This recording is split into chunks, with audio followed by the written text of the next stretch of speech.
You asked me one time, I'm not saying I wouldn't. That's my point. That's like, no way, I don't know. Wait. There's 500 actions that said no. Well, as I told my. You better not get off on that. Because of all the stuff going on for. No, they are not. Oh, I'm aware. She said, That's "No." more. I said, "No, it's 70." Yeah. Southern Hemisphere, China, India, China, India, that's Mexico. South America, okay? She goes, oh, okay, now 25% was US. That makes it 95. I heard nine. And Marina's 5. Well, these kids are going. And they should be, I have one daughter. they should be brown. I have one daughter. Wow. She's going back. Sorry, now. I had a daughter. Yeah, Kim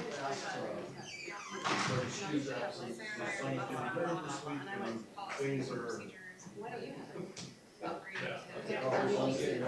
Yeah. I know.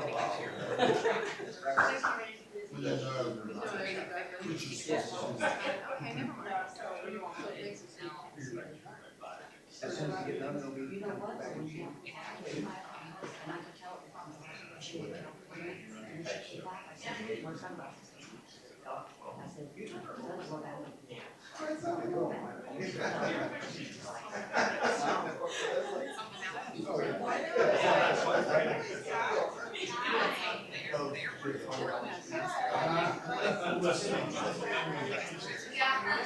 I left.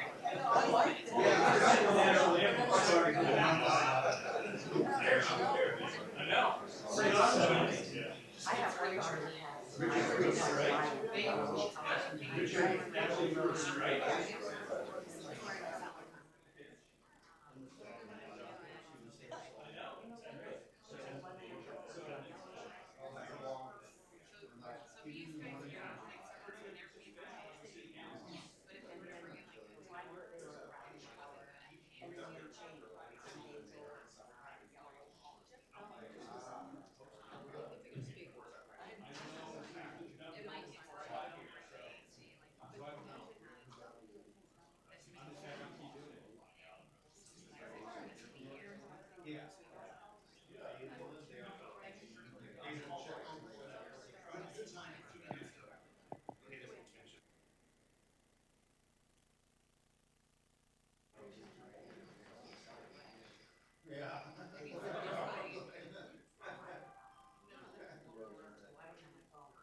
All right, we're good? We're good?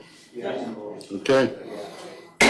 We will call this meeting of the Palmer City Council to order for July 11th, 2023, 6 o'clock. Madam Clerk, can you call the roll, please? Councilmember Anzalati? Here. Councilmember Ojala? Here. Councilmember Best? Councilmember Tudor? Here. Mayor Carrington? Here? Deputy Mayor Moline? Councilmember Alcantra? Here. Okay, Okay, and Deputy Mayor Moline is, her son is getting married this week, and she asked if she could be excused, and I said, of course. And Councilman Best is supposed to be zooming in. We'll announce it when he makes it then, I guess. And if you could stand with me to do the Pledge of Allegiance, and Rosalie, if we could ask you to lead us. I pledge allegiance To the flag of the United States of America, and to the republic for which it stands, one nation, under God, indivisible, with liberty and justice for all.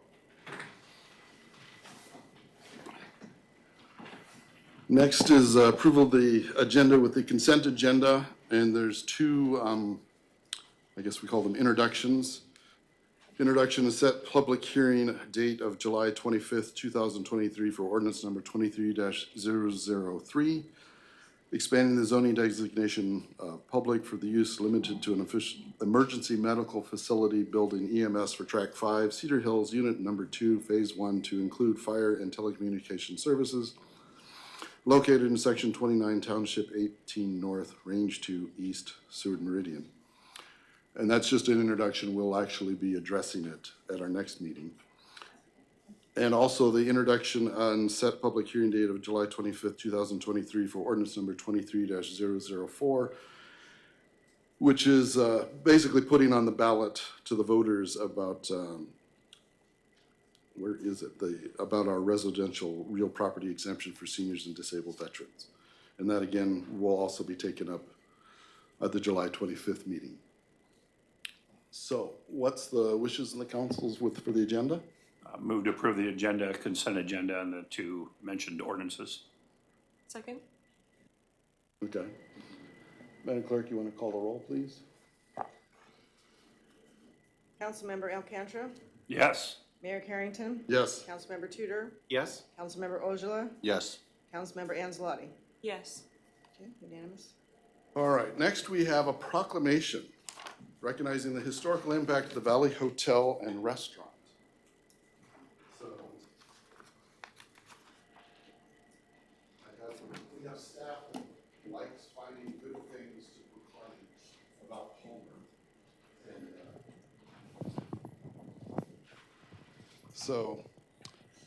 And, this is, whereas the Valley Hotel and Restaurant has been a vital establishment in the town of Palmer, Alaska, and has played a central role in the history and development of the community. And whereas the Valley Hotel and Restaurant has become a symbol of Palmer's resilience and determination, representing the town's unique history and serving as a gathering place for residents and visitors alike, day and night. Wait a minute, this doesn't mention Janet. Oh, wait, well, I'll keep going. Whereas Janet Kincaid has expertly managed the Valley Hotel and Restaurant, ensuring its continued operation and success through periods of change and growth while maintaining its historic character and charm. Whereas through her unwavering efforts, Janet Kincaid has contributed significantly to the local economy, providing job opportunities for even some of our city council members, and attracting visitors to the region, thereby enhancing the reputation of Palmer as a thriving and vibrant community. Whereas Janet Kincaid has actively participated in community events, demonstrating her deep commitment to the people of Palmer, fostering a sense of pride in the town's history and heritage, and serving as a role model for civic engagement. Now, therefore, it is proclaimed the mayor and the city council of the city of Palmer, Alaska hereby recognizes and honors the historical impact of the Valley Hotel and Restaurant and the dedicated service of Janet Kincaid, and extends its heartfelt gratitude for her enduring contribution to the town of Palmer and its citizens. Be it further resolved that a framed copy of this resolution be presented to Janet Kincaid as a token. Why did we put this in the proclamation? I'm not sure. Appreciation and admiration be available to display prominently in the Valley Hotel and Restaurant to inspire future generations and appreciate the town's history. So, Janet.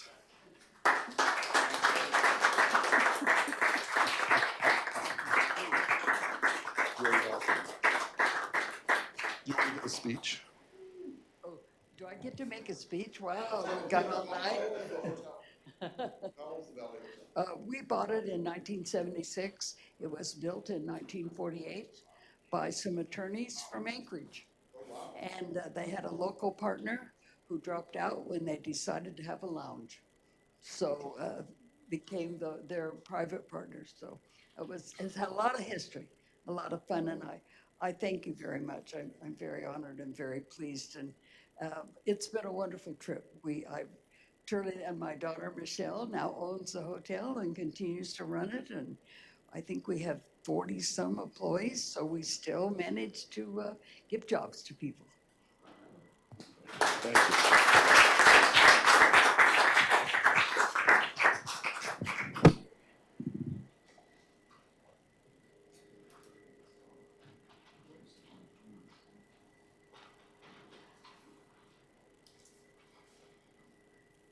And Councilwoman Carolina whispered to me that she worked at the hotel some years ago. So. It's my first real job.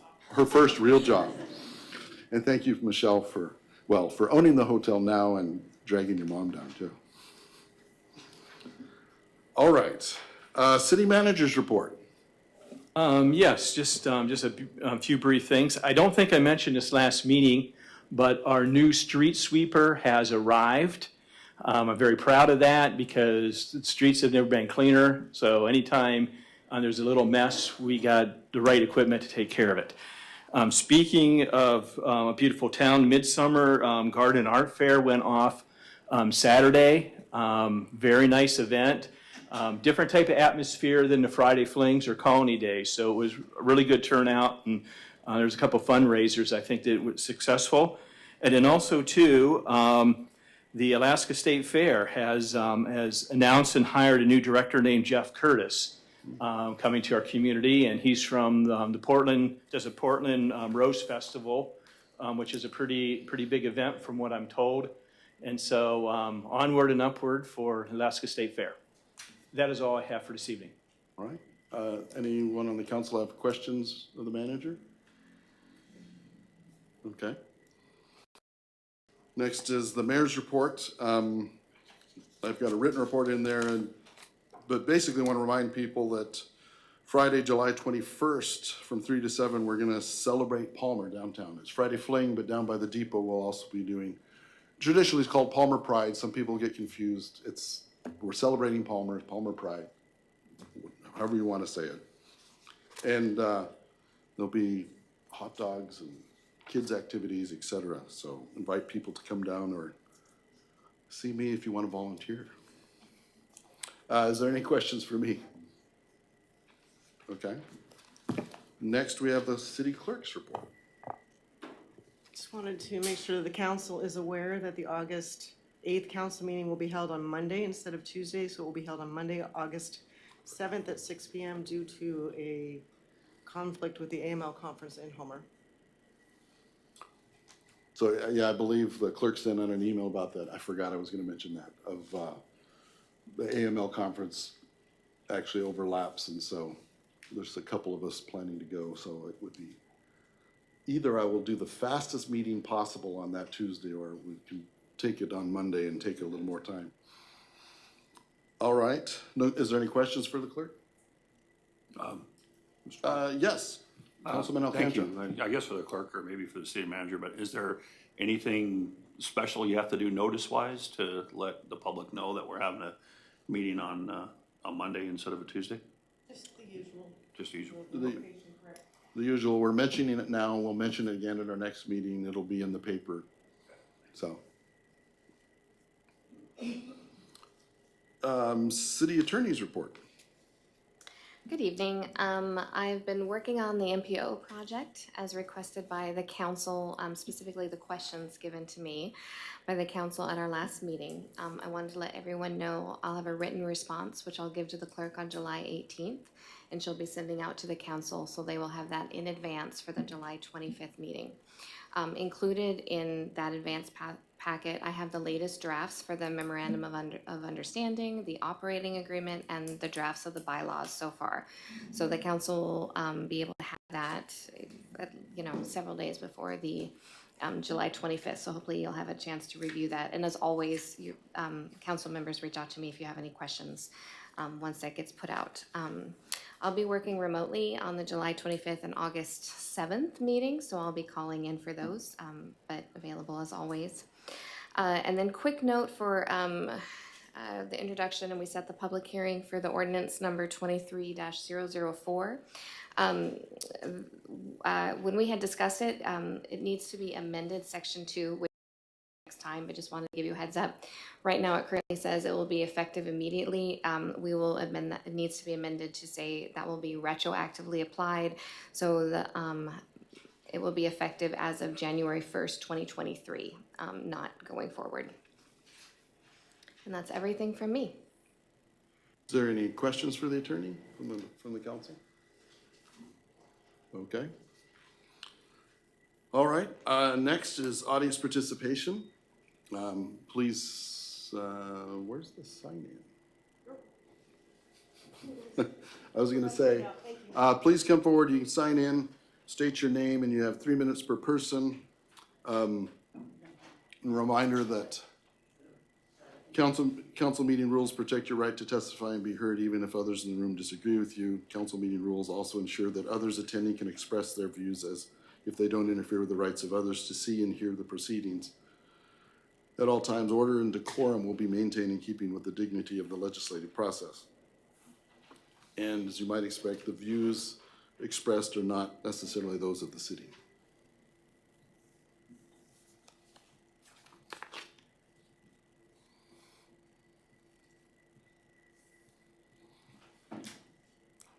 Hi, this is audience participation. Did you want to? You're the first one to sign in, so please start with your name and.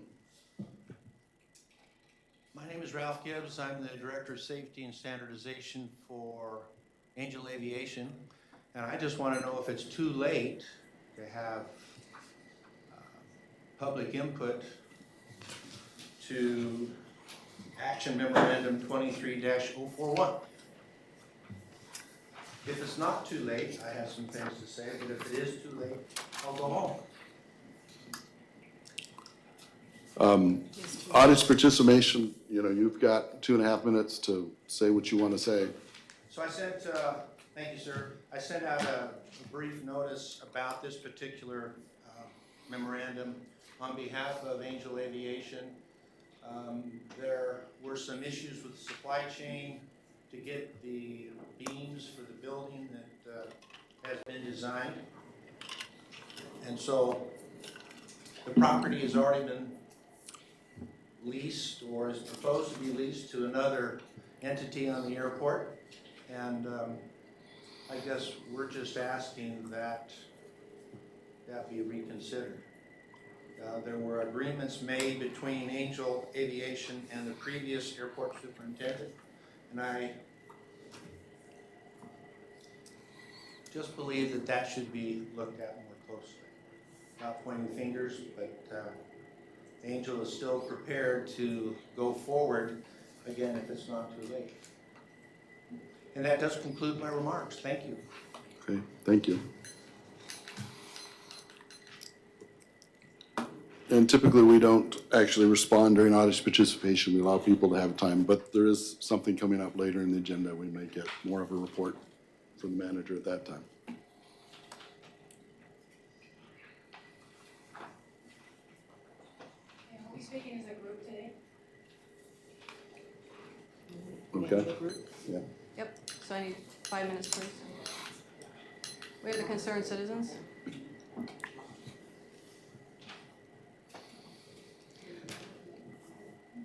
Okay, I'm Jackie Goforth.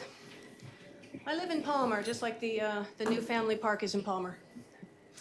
And I want you to know that you have two entities that you actually fund that should both have policies in place. One of them has 9 board of directors on the board and 0 policy that I can find. The other one has a policy that is outrageous. So let me show you what happens if you want to talk to the librarian about a book, because the policy was published and written by a librarian. It is focused completely on with librarians doing all of the hearing and everything else, and this is the timeline that you have to follow.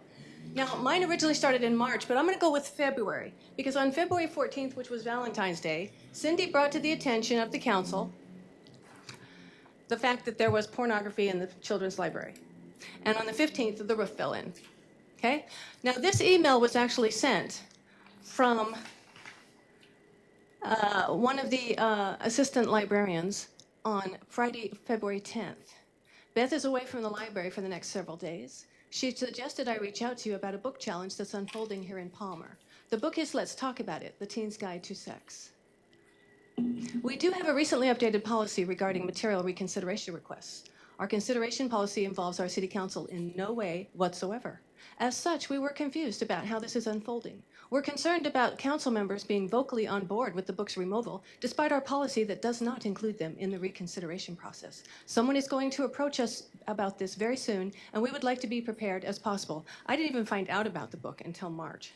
Now, on March 9th, I went to the police department, and I talked to a librarian. She informed me I needed to talk with a librarian. And so on March 9th, which is my first line, I went and sent an email, and you've got a copy of it, that said, please tell me your policy. On March 11th, or on March 10th, I sent the other one that said, please, second notice. My very next thing I got was on March 13th, and it said from the librarian that you have to send a request in through the city clerk. Now, if there was a policy in place, and I know what it is now, why on earth didn't they tell me what it was and how to do it? So since I can't send the steps to you, I will let you know what they are, okay? A patron expressing concern first has to get a hold of the librarian. Now, nothing happened in April or May, because the book came down. There was no reason to have any problem with it, but it went back up again. So as you know, on June 5th, I went down with a witness, and I went down and asked to meet with the library director, and I left a complaint form at the front counter because she wasn't there. I did not hear from her until later, 5 days later, and she said that we would have to set up an appointment. Okay. We did set up an appointment, and during scheduling conflicts, the appointment didn't take place until June 20th. Okay, go up to the June 20th one. The next one up, June 20th, okay. Now, on June 20th, I spoke to her with another witness, and I asked her, I told her I had never done this before, and she said she'd done it hundreds of times, or lots of times. And that sounded very strange, because she should have told me how to do this, because I'm already 3 months behind now. So the first thing you have to do is submit a fully completed reconsideration of materials form directly to the library director, and she will mark the date of the formal reconsideration process. But you get that at the meeting. So on the 20th, I had a meeting, and the very first thing she said is, you're just here for the form, right? And I said, no, I'm here to discuss the book and see if it will come out. That didn't happen, so she gave me the form. Now, the form that Palmer has is watermarked. They hand it to you, and it has a nice little embossed mark on it. You cannot copy it. It is a one of. So I took a copy of it, and I did put it in an envelope, and I delivered it to her on the 21st of June, okay? The 21st of June. But then I started reading it, and you know what it says? It says it won't start until the library director marks the start date that it was submitted. And I had given her the only form I had. So I had to email her and ask her, can you please send me the date that it got to you in a copy, which she did. So it starts on the 26th. The 26th of June is that big long one, is the start of this start date. Now, for the next 30 days, the library director is going to reconsider what I wrote. She's going to read the material as a whole, locate available reviews, locate the relevant case law, determine whether the material makes the collection, use any details, steps necessary to come to a decision. And within 30 days, I will be told in writing. Okay, so 30 days, now we're on July 23rd. On July 23rd, I should get an answer. But within 14 days of my receipt of it, I have to send my appeal. Okay, so now we're talking August 7th, or August 9th it is. August 9th. But guess what? So that's your 5 minutes. That's my 5 minutes? Okay. After all of this is done, nobody else has anything to do with it except the librarians. Thank you. I'll be speaking on it later. Okay.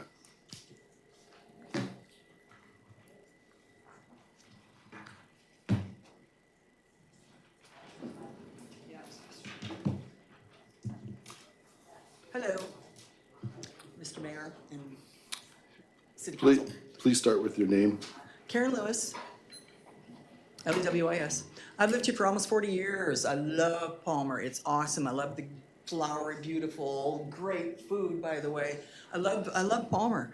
The thing is, I just found out a few months ago, well, not even 2 months ago, we got snakes in the library, evil. There's evil in our libraries, not only the public libraries, but in the school libraries. There are 53 what I would call pornographic books in the public schools and 42 in the public libraries in the Mat-Su. To continue on with what Jackie was saying, we went to a meeting. Jackie got to speak 5 minutes. A librarian from Willow, I think, got to speak 5 minutes. And there were about 40 or 50 concerned citizens like myself. We were packed in there out in the hall. And he says, are there any questions? And I went like this. And he says, oh, no, you guys don't get to talk. And you know what? Among the 7 library committee and librarians and Hugh, they said, no, we're just going to leave everything right where it is. Well, that's BS. That is BS because these books are pornographic. I have some excerpts. Lovely Bones. Oh, what did I do with that? I have another one too that she wrote the same one. She wrote Lovely Bones and she wrote Lucky. Rape is what is her thing. This one isn't in our public library, but is in the school. A 14-year-old is raped by a 50-something-year-old sweaty man, and after he rapes her, he murders her. Okay, that's real nice. Yeah, and it goes into detail. Lucky, same author. It's a female. 14-year-old is raped by a homeless person, I think. He sodomizes her. There's fisting involved. That's obscene. And then he urinates on her after he rapes her. This is for 14-year-olds in our libraries. We're expecting you guys to do something about this. This doesn't belong in our beautiful little Palmer town, okay? Flamer. This is in the 14-year-old section too. There's a lot of bad things in there, but the one that really got me is it's a game that like 12, 13-year-old boys play. They sit in a circle. They masturbate into a bottle, and someone who doesn't do it, they have to drink it. That's obscene, wouldn't you say? Yes, absolutely. And let's talk about, Jackie's going into detail. Palmer even has an obscenity law. We have obscenity laws in Palmer. We have state laws. We have Alaska state obscenity laws. It says that if the person knows that the material depicts the following actual or simulated conduct: sexual penetration, the lewd and touching of a person's genitals, anus, or female breast, masturbation, bestiality, sexual sadism, or something harmful to minors. That's your time. Yeah, I hear the beeping. It's all harmful to minors. Please, City Council, do something about this. We have to get this filth out of, I don't know how these librarians think it's okay. They do. Hugh thinks it's just dandy. He says these books are just fine. We don't need people like that in charge of this, okay? So please do something about that. Thank you. I'm Chris Tyree, and I'm here for the same thing. I allowed her to speak 5 minutes as a group, and so I was kind of assuming that the whole group was up there, so. Oh, I signed up for that other one. For Okay, the well, audience participant. Okay, so I have to do that later? yeah, but we can do it at our second one. Okay. Anyone else for audience participation?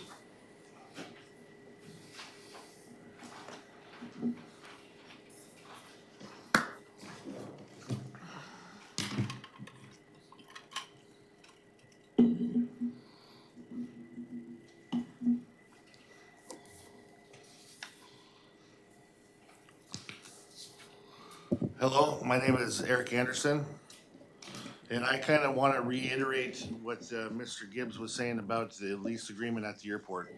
And there's a couple of reasons why. I'm wearing a Blue River Aviation hat. I've flown with them a few times. It's a great outfit. However, they have grown to the point which they can grow as big as they want, but they've kind of starting to monopolize on the airport. And I know of the deal that was made before, or the verbal agreement that was made before with Angel, because I've been expecting this to happen with Angel for quite a few years, and being in construction, I know, especially with COVID and everything else the past few years, the procurement of construction materials, specifically steel and commercial materials, has been way behind. For example, an electrical panel we ordered for a job that we started 2 years ago, we're still not gonna get it till maybe October, and that's just an electrical panel, which every building needs one. What I do wanna say is, I think that the airport is large enough for diversity, and if there was agreement made before with Angel Aviation, I think the council should at least consider that agreement, because Angel Aviation is a local company out of Anchorage, and they've been planning on expand out here for multiple reasons.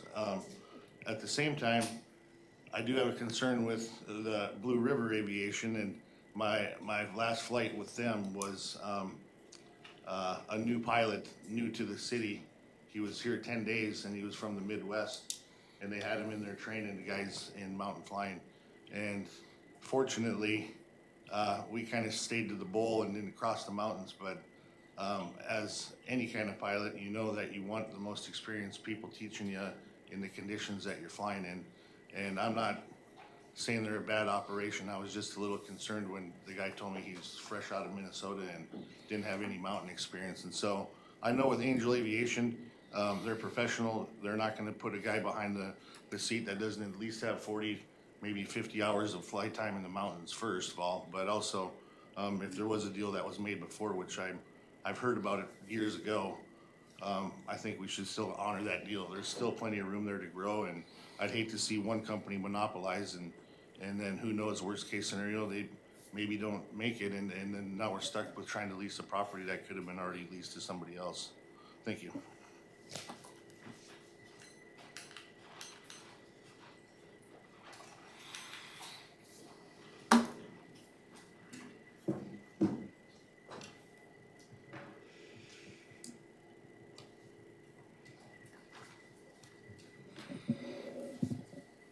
Thank you, Mr. Mayor and members of the council. My name is Mike Malewski. I live at 325 East Fireweed Avenue here in downtown Palmer.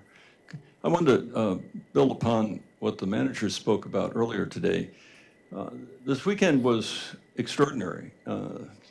The event on the green, the garden fair, was extremely well attended. I've attended a number of them. We happen to have a booth there, but it was a wonderful thing. And I believe there was even a sighting of at least one council member who attended, Mr. Tudor over there, who's indicated, yes, he was there. But I would encourage anyone who had not made it down there, I know you have lives and busy, that's a worthwhile activity. Secondly, over at the fairgrounds, there was another event which had almost the same number of people attending. There were about 400 or 500 people attending. It was a native health fair, and it was extraordinary. It's the second year in a row that we've attended over there as well.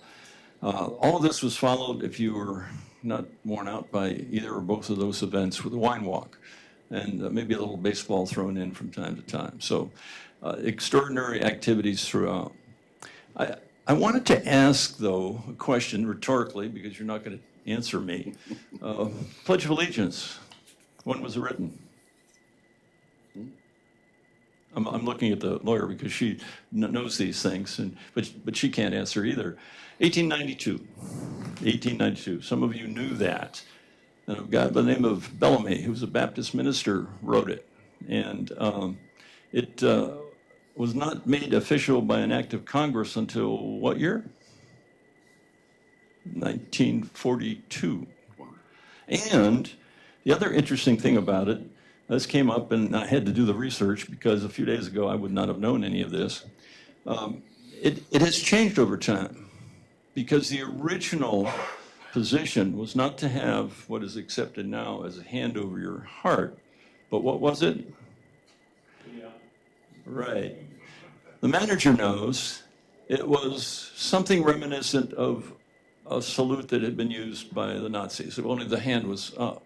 was called the Bellamy Salute, and that was changed. The reason why I bring all that up is because I think it's a good thing to think about when we think that some things are immutable, and yet over time they have evolved and changed in one way or another, and they haven't been forever. And I think that's true of the city of Palmer. There are things that we've done that we think maybe have been done in a certain way forever, but really have not and have evolved and will continue to do. And the beauty of it is that you all sit in a position to make that happen, to make that evolution happen. So thank you.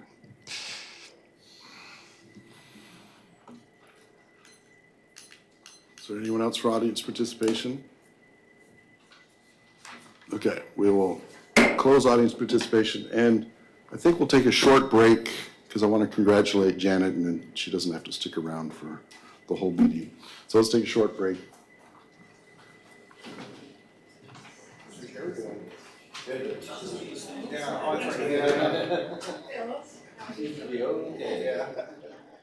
I was looking over there.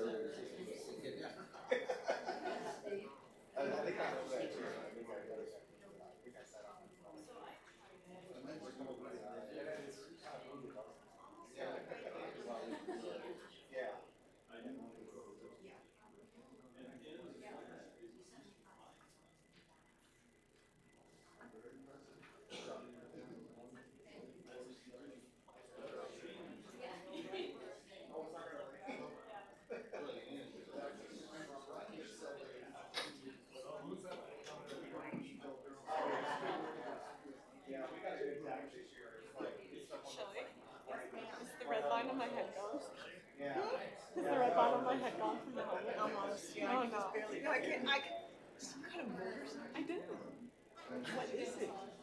What? Oh, I got a motorcycle. That's already home. What did you get? I got a Yamaha RC. So it's small, maybe. Don't look at me like that. No, I think it's great. No, I looked when you came in. I noticed, did not know it was you.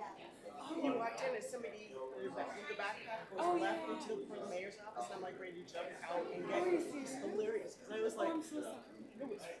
I was like, I'm like, where are they going? Where are they going? All of a sudden you went that way and I was like, oh. I was like, somebody's coming into, I don't know. I kind of had my helmet on me. I should have been like, hey guys, it's me. So exciting. You love it? Yeah, I do. I've been driving it everywhere. I'll have to tell Piper, my daughter, she'll love it. Oh, yeah. That's right.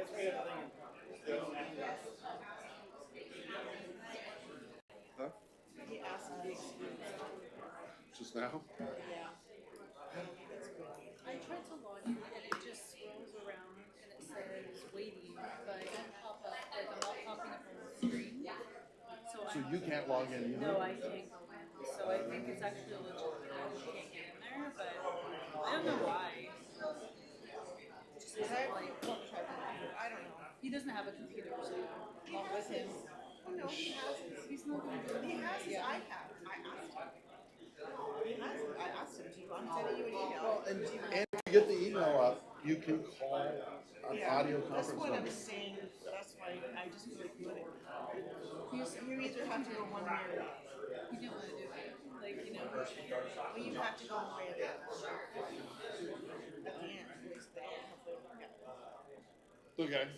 Excuse him or not. you can call him in at the end on the phone. This is her, you could tell him that, I mean, if he wants to be in her, then he can be on his phone, on your cell phone, in here. Yeah. I mean, but when you guys do that, the other part won't work. If you tell him that you can call him when it's time for the evaluation. So you probably wouldn't call this number anyway. No, but I'm saying you can call him Yeah. for that part. If he's saying he really wants to do it, because otherwise he's not excused. You know? So, at this point, anyway. I know it's a long-term contract, sometimes 30, 24 is a long time. I saw it on the eyeballs in. Right. Oh, no, I think it's 20, I don't know. Oh, 30, 20. Oh, is it? It's 1,000 years longer than he's thinking. I'm not be around for a while. But, yeah, you're not gonna work that long. I wonder if it's on the legislation that way. Oh, yeah. Okay, Yeah, we might mention that. We might clarify that, yes, thank you. I was like, what? All right, All right, public taking a hearings. break. We took a break, yeah. We'll go for it.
An ordinance providing for the submission to the qualified voters of the city of Palmer at the general election on October 3rd, 2023, the question of the issuance or not to exceed $10 million of general obligation bonds of the city of Palmer to pay the cost of capital improvements to the Palmer Public Library and related matters.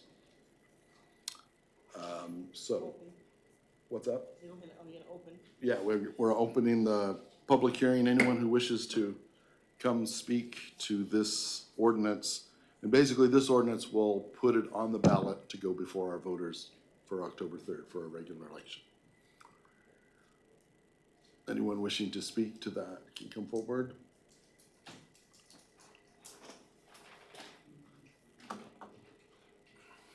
Hello, Eric Anderson from Palmer. I think I spoke to this once before, but I'm gonna reiterate, I think the number needs to be capped at like 6 million. I mean, 10 million is a lot of money. And when you say the do not exceed portion, a lot of that goes to planning, design, fees, engineering, architect, more planning, more public notices. And $10 million is a massive amount of construction. I mean, our clarifier project, which was a big, important infrastructure project for the city, I think was a little over 8.5, 9 million. So a library at 10 million capped is astronomical, and I'd like to just see if it's gonna go to the public, have some real numbers to it, something that's more reasonable that the community can swallow. Thank you. Thanks. Anyone else wishing to speak to this ordinance about putting the bond before the voters in October? Okay, seeing no one, we'll close the public hearing.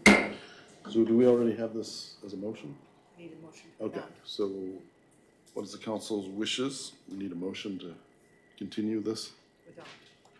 We need a motion to adopt. Motion to adopt? Sure. Mr. Mayor, move to adopt ordinance number 23-002. Second. Okay, it's been moved and seconded. Is there any questions, or you want any kind of Report from the manager. Yes, Councilman Odell. Thank you, Mr. Mayor. I'm curious, let's turn this down a little bit. Where did that $10 million number come from? Is that just kind of a? I think it was either the manager's hip pocket or mine. Oh, yeah. Mr. Manager? So a couple, thanks for asking. For a couple things, it was an estimated amount we may need for this.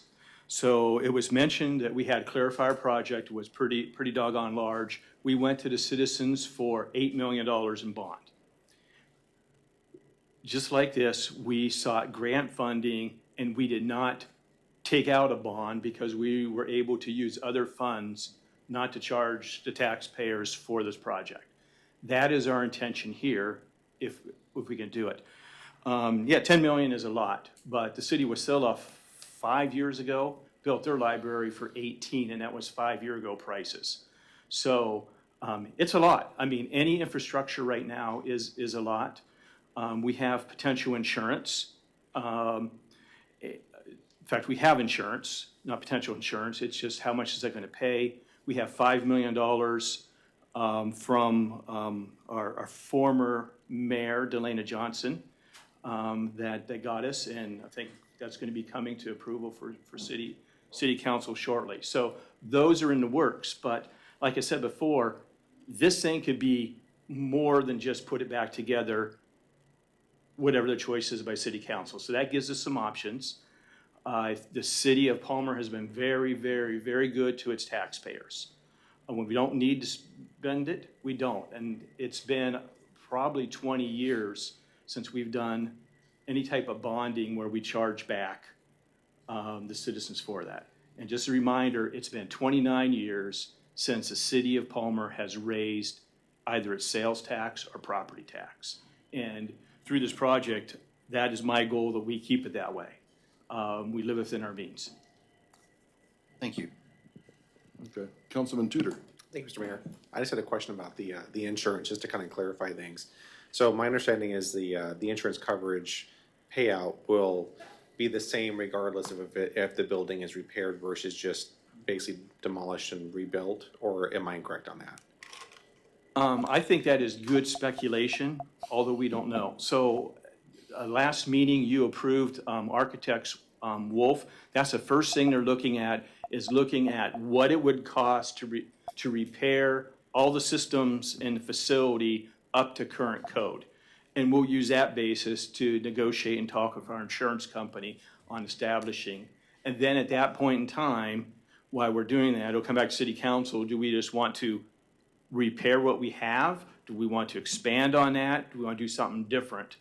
And that will probably set the direction on our future conversations with the insurance company. But we had more than enough adequate coverage with the insurance company to put the building back as it is with current standard. Do we know what the, because I know we were looking at possibly $5 million from Delana Johnson, and then what it was insurance, what are we estimating for insurance to, I know it's, always a little bit up in the air, but do we have like a rough estimation of what that's gonna be? It is a swag. We want more, an insurance company thinks it's less. So that's why it's really important to have the architects do that work, so we can negotiate properly for that. Okay, I got it, thank you.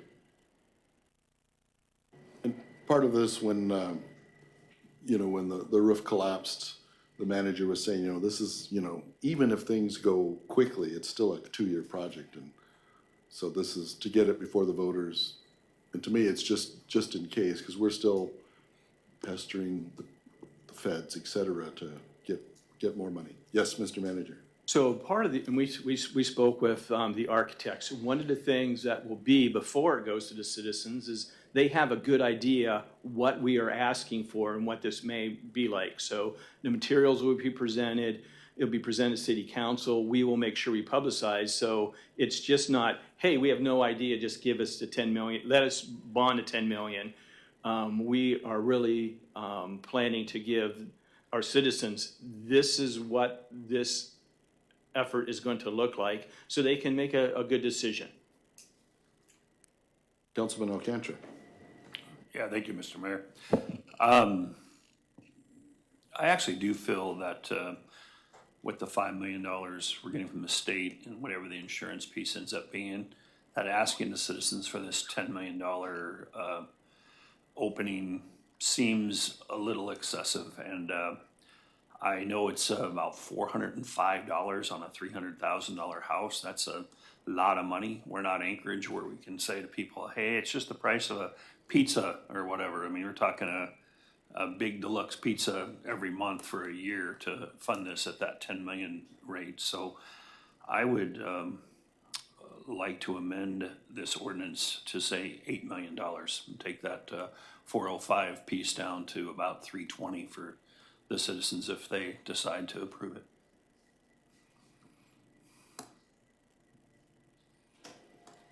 Is there a second?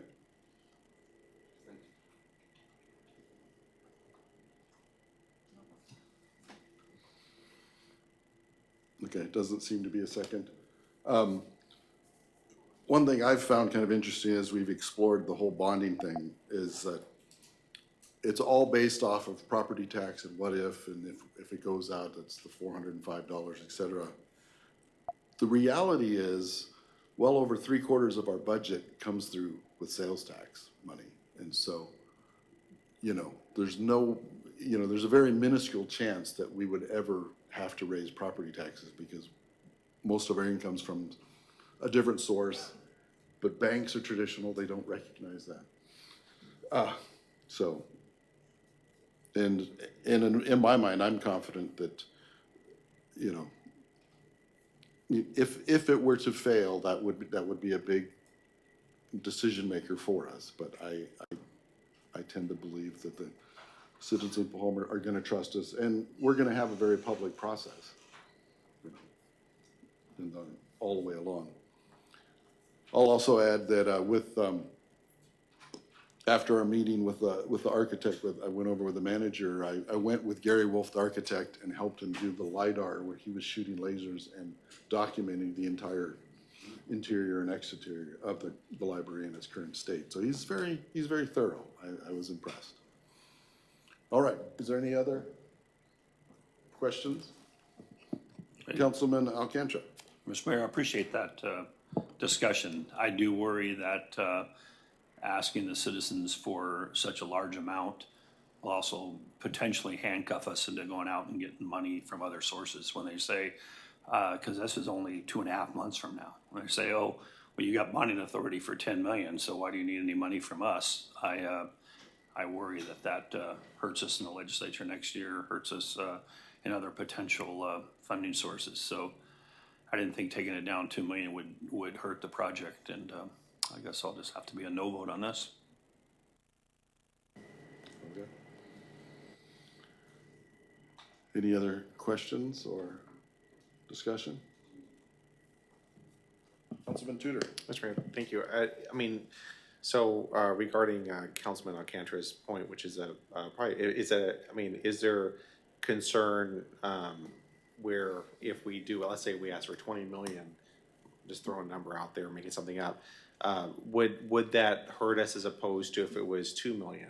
I'm just a little curious. I'm kind of new to this. I'm not sure. I don't want us to put us on the wrong foot. I think we all want this, the library to come back up and running. So is there a realistic concern about that? Or is that, I just want to make sure that, it goes through. But I also don't want to make, want to make sure we don't underbid, then we turn out, oh, we need this money after all. But it's all kind of finding that balance. So I was just curious about that. Well, my analogy from my simple mind is that it's, to me, like going to get a car and you're getting pre-approved, and this essentially would be, our bond attorney has helped spell this out, and this is, well within our normal range of what's acceptable. And I believe, what was it, 5 years ago that we did the $8 million bond for the sewer? 2 years ago, okay. But Mr. Manager, did you have any comments you want to add? So what you're doing is putting this out for the citizens to decide. I mean, this is just putting it on the ballot. This, you are not making a decision. Here's the other thing. Going back to a bond, that comes, whatever that is, up to 10 million, that comes back to city council. What happens if you need 9 and you're handicapped at 8? Is there something you can't do? I mean, there's been some talk. I mean, like I said, this is the city council's project. What do you want this facility to be for the next, 40 years to serve our public? It may look totally different. There's different ideas on city council. So if the citizens approve it, doesn't mean we do it. We did not do it for the clarifier project. If we do, it comes back to city council. You don't have to do 10, you can do 8, 7, 2, or 0. Or, my work is going to be that it's 0, but it allows us to kind of move forward in confidence. This project is going to be ongoing. All decision points, construction, bid prices, all that is a decision that will be made by the city council. So if you're fearful that you really want this, that 8 million is a yes for citizens and 10 million is a no, that might be something. But I think we have a pretty good track record for our citizens. They vote yes, and I think it's because they've had confidence in you to make good decisions for them. Plus, too, it doesn't hurt that everybody sitting at this table here, if you raise taxes, you're raising it on ourselves. I mean, this is not somebody else making a decision for someone else. We're making it on ourselves. So, that's another point.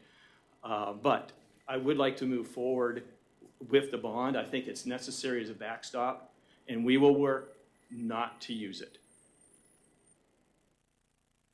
Councilman Ochoa.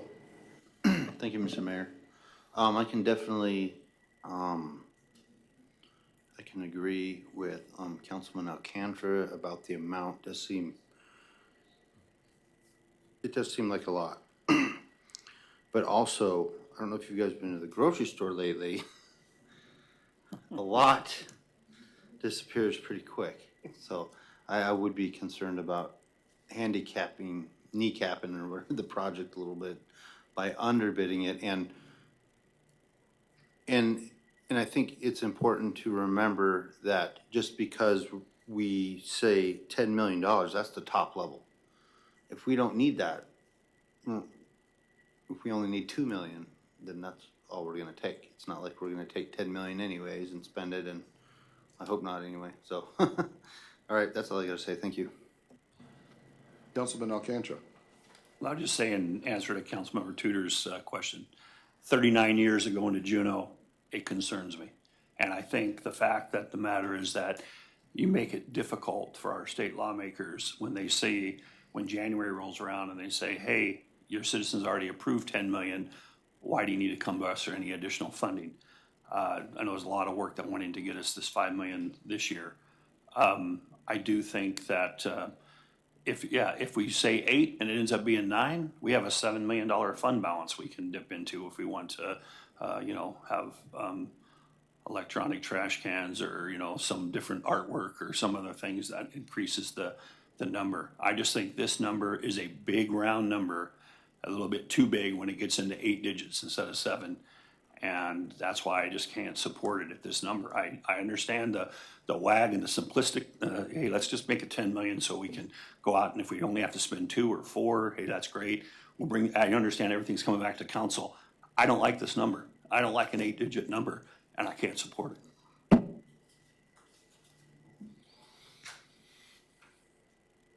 Okay, any other discussion? We ready to vote? Madam Clerk, can you call the roll, please? Councilmember Anzalotti? Yes. Councilmember Tudor? Yes. Councilmember Alcantara? No. Mayor Carrington? Yes. Councilmember Ojola? Yes. Okay, motion carries.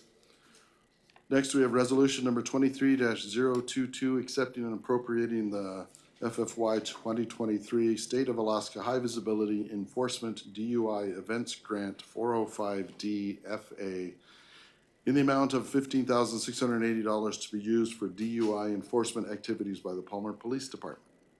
All right, we'll have a public hearing, or do we want a staff report first? We're good? Okay. We'll open the public hearing. Anyone wishing to speak to this resolution about the DUI enforcement activities of the Palmer Police Department?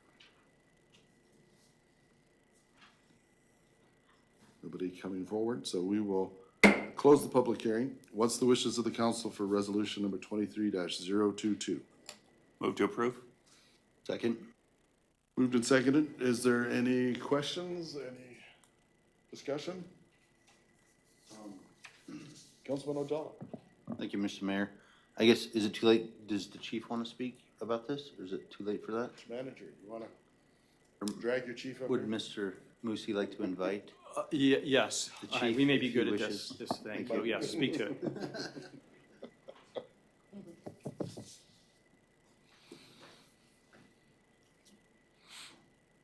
Yeah, Welcome. tell us what we're gonna do with all this money. All right. Is this on? I think so. It's, might have to get it close to your mustache, but yeah. Okay. Yeah, it's on. Good. Yeah, so we've utilized this grant numerous times in the past. What it's used for is it's used for additional personnel to specifically focus on DUI enforcement. During the fair time, we use quite a bit of the hours, and it makes our streets a little bit safer, that sort of thing. It allows us to do a little bit more of enforcement on DUIs that we wouldn't normally otherwise be able to do. And it's kind of on a volunteer basis by the officers, and a lot of them are pretty excited to work it. I'm happy to take any questions that you guys might have regarding it. Any questions for the chief? Okay. Thank you, sir. Thank you. All right, if we're ready to vote, Madam Clerk, if you can call the roll, please. Councilmember Ojala, Yes. Mayor Carrington, Yes. Councilmember Alcantara, Yes. Councilmember Tudor, Yes. Councilmember Anzalati. Yes. All right. Unanimous? Next, we have action memorandum number 23-024, authorizing the city manager to enter into an agreement for a 5-year contract for student resource officer services at Colony High School and Colony Middle School. What's the wishes of the council? Move to approve. Second? Moved and seconded. Do we want to get a little bit of report from the manager? Mr. Manager. So, yeah, thank you for your consideration. I think this is a really, really big deal for us to have our department. We do an excellent job in the Palmer High School and Junior Middle School. This allows us to extend out to Colony and Colony Middle.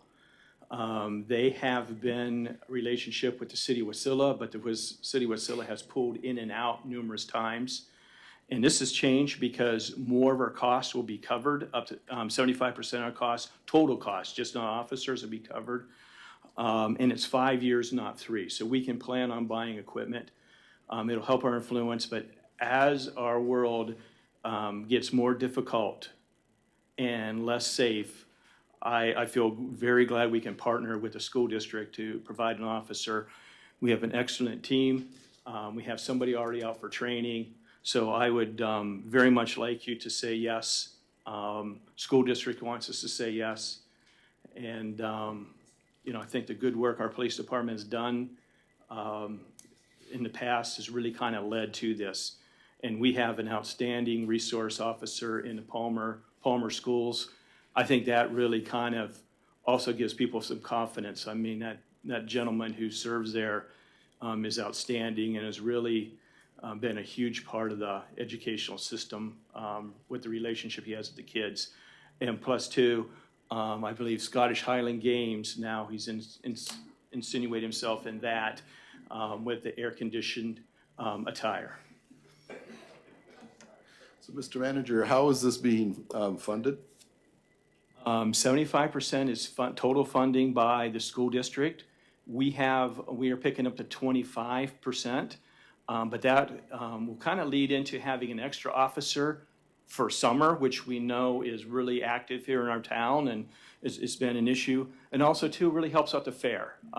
We need to give more coverage to our fair. That would be an extra person, I want to say man, but a person to kind of assist with that 2-week adventure also. All right, is there any other questions? Or Councilman Alcantara? Yep, thank you, Mr. Mayor. And thank you, Mr. City Manager. So, might be for the chief, but does this, if we approve this tonight and this goes forward, does this give us then 15 officers instead of 14? Or what's the math when this if it gets approved? One more question. Come on down, chief.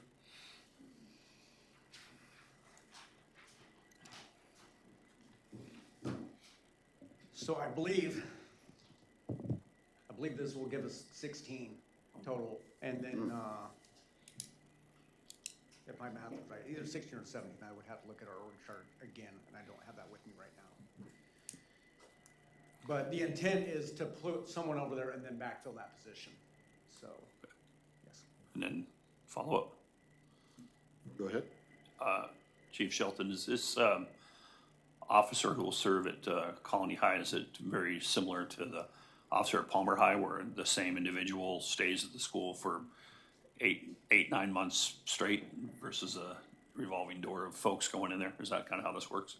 Yes, that is correct. That's how it works. That person would be assigned there, and so long as they still want to be there and the school still wants that person there.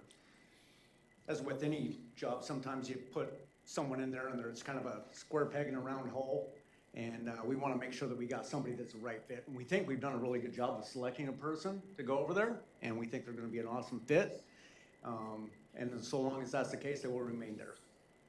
Makes sense rather than training several people to do that specific job. Councilman O'Donnell. Thank you, Mr. Mayor. I think you'd mentioned before, when the RSO's on the off season, are they gonna be kind of patrolling downtown Palmer or something? I can't remember what the plan exactly, just curious.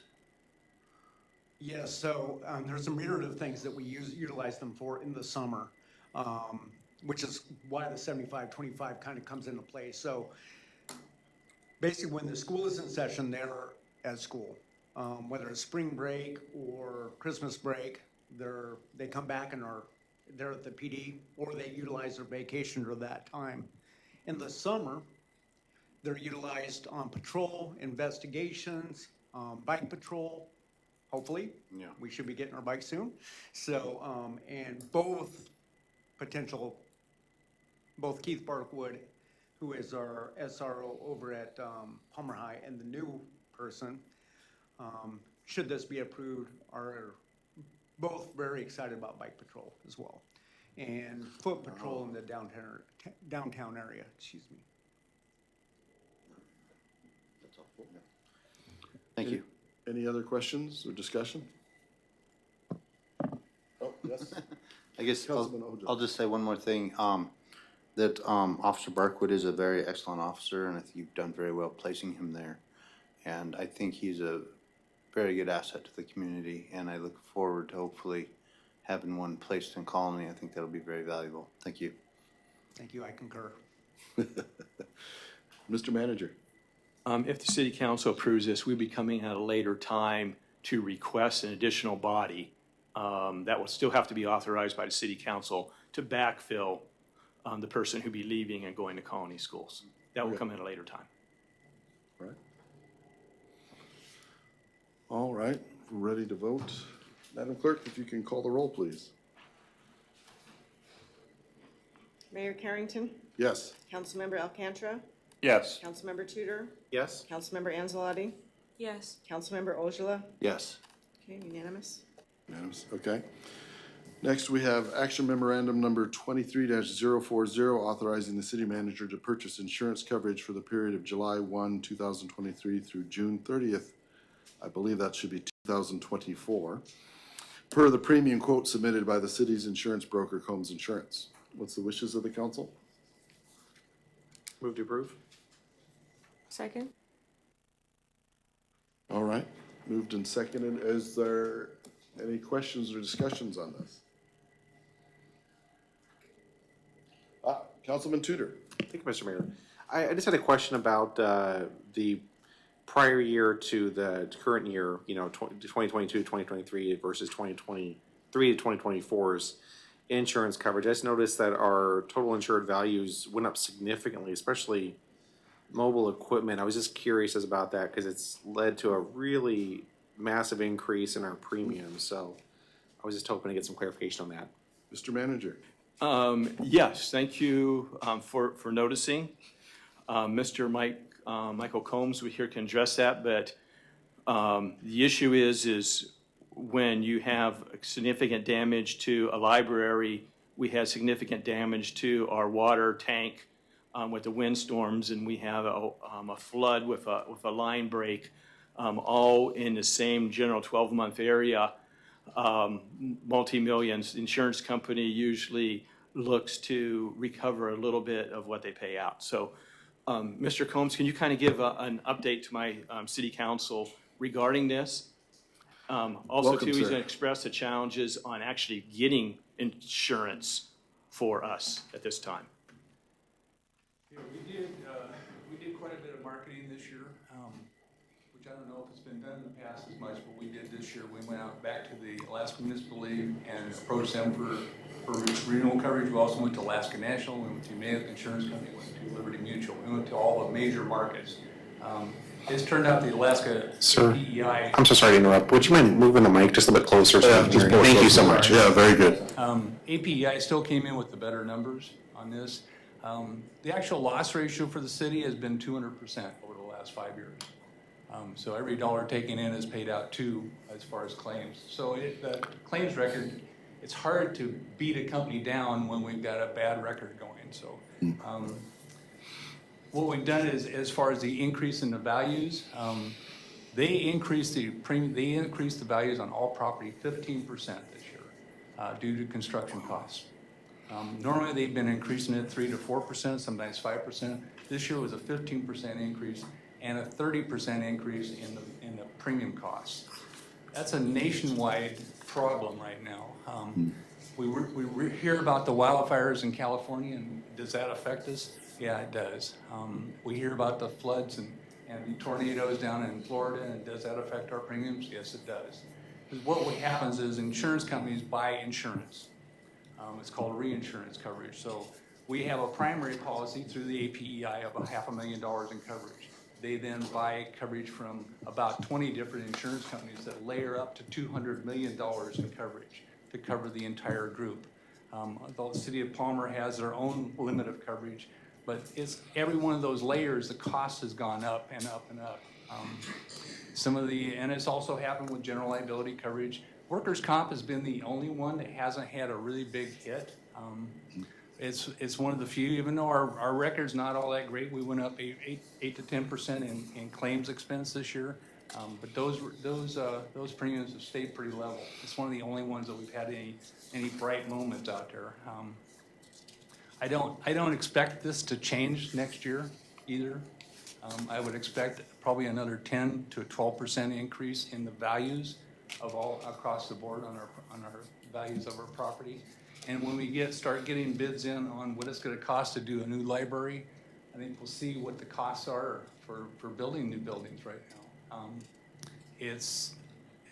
We've got a lot of clients that have buildings in the bush areas, the Bethel, the Kotzebue, the Nome area, and those are even 3 times what they are here as far as cost. So it all affects our pool that we get, the Alaska Public Entity Pool. And so we're paying for some of the claims that have happened in Bethel, and we're paying for some of the claims that have happened in Wasilla. We're still paying for some of the claims that have happened in Palmer. So we're all contributing to a pool of claims. But the premiums have gone up, and I don't expect that to change much next year at this point. That's not the good news you wanted to hear, but I do have some good news. The July 20th is National Hot Dog Day, and Combs Insurance is doing a hot dog party from 11 to 2 p.m. on Thursday the 20th, so you're all invited. It's free. Yeah. So, any other questions? Councilman Tudor. Thank you, Mr. Mayor. If I just have a follow-up question, I just want to say thank you for taking such great care of the city with this. So about the hot dog day, I was joking. So my only other question is, I noticed we were declined on a couple different insurance companies. Do you see that as a concern, or do you see that as like something, well, once we have a lull in claims, that we'll go back to being able to market to multiple other companies and get quotes back, or I'm just kind of curious. What happens is it's kind of an evolving process. They haven't been even approachable in the past because they couldn't handle the volume of coverage we need on our scheduled insurance. This year, we sent out the cannon shot across our bow and said, we need help in this in the future. And so at least some of them have said, come back and said, yeah, we can't quote it this year because we can't get reinsurance together. They have to buy reinsurance to cover it because they take on $1 million in a claim, but they buy insurance for the $10 million of the building's value. They've got to set that up, and it takes years to get that done, not months, not weeks. It takes years to get that set up. So I think in the future we may see some more players in the game, as we call it. Whether or not that'll pan out as far as cost-wise, I don't know. Premiums on property across the board have gone up with everybody, not just APEI, but the AML-JIA is twice what ours are here. Alaska National's rates have gone up, UMALIC, Liberty Mutual, the main companies that do business in Alaska, all of them have gone up significantly in the last couple of years. Thank you again. You're Appreciate welcome. it. Councilman Ojala. Thank you, Mr. Mayor. I'm not sure exactly, maybe this is, maybe Mr. Musi. So, maybe I missed something. That City of Palmer's insurance program is scheduled for renewal term July 1st, 2023. Are we living day to day here on a loan? No, it's already been renewed. Okay. We renewed it. Okay, so this is payment for. Yes, as your manager, we need to protect the city, so it has not lapsed for 11 days. Okay. If it did, you will probably want somebody else sitting in this seat. And I figured that was the case, but I just thought I'd bring it up because I wanted to know. It doesn't go until 3024, though. I just want to. Yeah. Could we hold the rates and do that till 3024? You think? Oh, Yeah. If I remember right, I think for quite a few years, that's why AML got kind of into the insurance bracket, because there wasn't many choices for a lot of villages and cities. Actually, this all started way back in 1985 when we had the first crash of insurance for municipalities. And at that point, you couldn't buy $500,000 worth of liability coverage, much less $15.5 million in coverage. So it changed dramatically since that time. Councilman Alcantara. Yeah, thank you, Mr. Mayor. Just so I'm following along, the new number is the 745, 808, 52. The old number was 561, or what was the old number? I'm trying to chart through here and see if I can, there's different numbers based on some rebates and premium, reductions and other things. So I'm just saying, I understand the 38% increase, and you guys did a fine job of explaining why there was that increase, but I'm just making sure I'm seeing what last year's number actually was.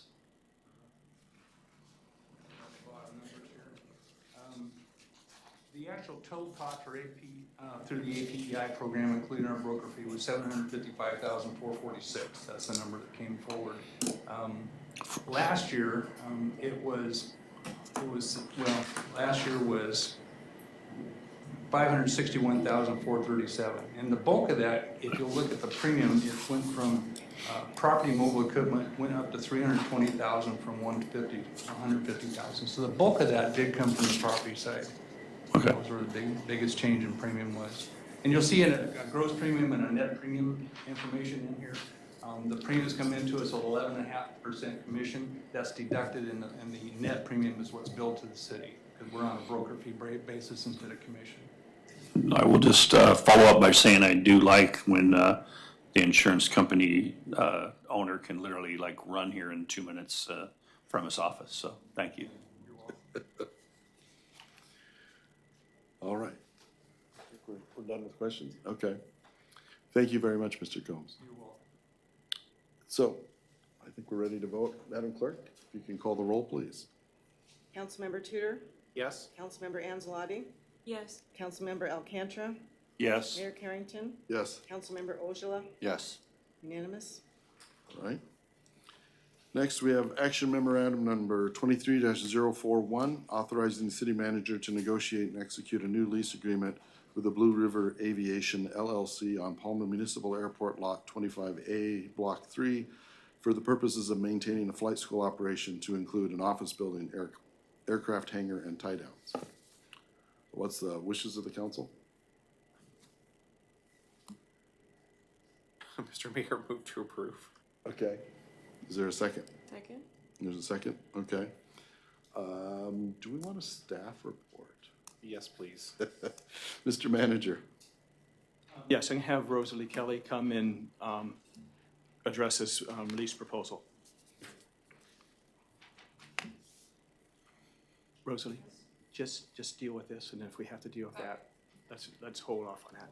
Yeah, if we have to get into that. Hello, Council. Rosalie Kelly, your airport superintendent. So for this action memoranda for Blue River Aviation, they are a current flight school here in Palmer. They started out as a one-man flight instructor out of a tie-down and have now grown. They currently operate out of a sublease agreement. And when they found that this lot became available, they put in a submission as well as the $500 fee for the application, so that they could have a more solidified and central location for their business to operate. So that's regarding this action memoranda. Are there additional questions? Councilman Tudor? Mr. Mayor, sorry, I'm kind of being really chatty today, but so just kind of, if you could just help us out with the kind of what happened with Angel Aviation. We just heard from a gentleman from there. So did they originally have the lease, and there was an agreement they were going to build on that, and then it sounded like some things fell through with construction, and there was some maybe verbal communication with the previous superintendent? Just hoping to get some information about Yeah, what all absolutely. transpired with that. So Miss Sarah here is passing out a packet for you guys. It kind of gives you a little more timeline event, but just so you know, December 20th, 2020, Angel Aviation and the City of Palmer went into a lease agreement for this lot. In that lease agreement, they were to have plans submitted to the City of Palmer to include the airport superintendent, the community development, and to the FAA by March 15th of 2021, and then start construction that summer of 2021. Now with COVID, there was a communication between the previous airport superintendent and Angel for an extension. So that was for them to start construction in 2022. So in May of 2022, the engineering firm showed up to my office to talk about the lot in question and them starting construction. I said, that's fine, like you got the extension, let's go ahead, let's move forward with construction, submit your plans, your permits, and let's move forward.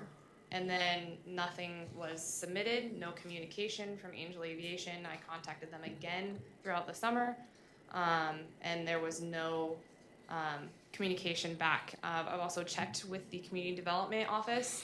They have no permits, no applications, no plans that were submitted even to this date.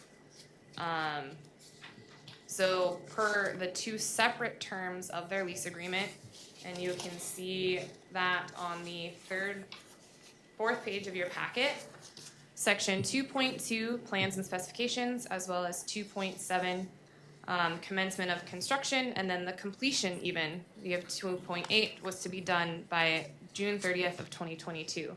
Now there was the extension granted for them to start construction, but they were unable to meet those timelines. So with the lots on the north side of the airfield becoming less and less, it was for us to act upon and terminate their lease agreement as of, let's see, they were given notice.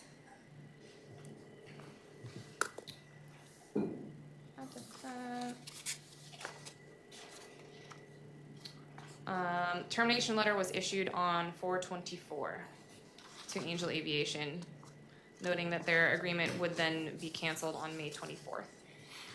Mr. Manager? Yes, so first off, I want to say Angel Aviation is a good member of our airport association. They're a good leaseholder. We would continue like to do business with them. So part of the issue is we do not make money on leases. Our leases are very low. It's a competitive market, so they are limited. One of the challenges we've talked about before, is we've had our attorney, you've requested our attorney review everything, is to look at all the agreements. One of the points is as manager and looking back after our last superintendent before Rosa Lee, there were discussions, but nothing was in writing. We need to have lease agreements. They need to be fulfilled, and we need to make the terms of the agreements, and we need to have some consistency. In the past, I don't think we've had consistency with different tenants, and that has led to some issues. And so we have, essentially want to have solid agreements. We want to have good partners, good tenants that we do professionally, respectively, and profitability. So that is why we terminated the lease.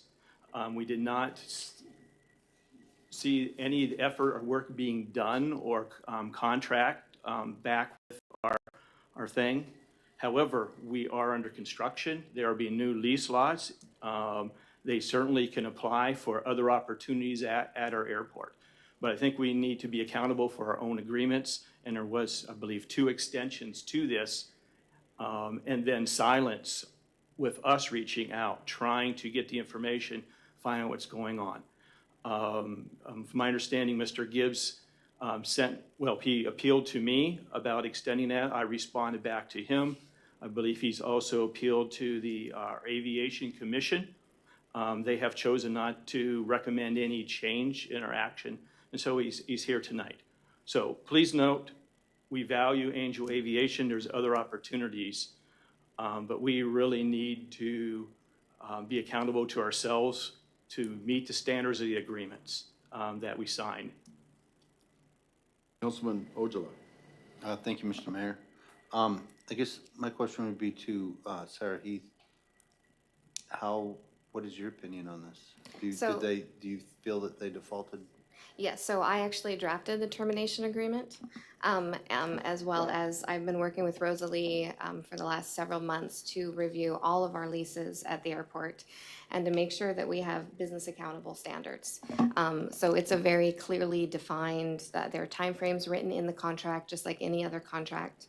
There was a 2-year extension. The requirements and the scope of services, it's a very, are highly detailed in the lease agreement. And, in terms of the demand at the airport, and Rosalie as a director for and the administration out here evaluates several considerations in terms of developing what a waiting list is and the appropriate process that people go through to be able to, we all love Palmer, right? There's only so many lots out in Palmer.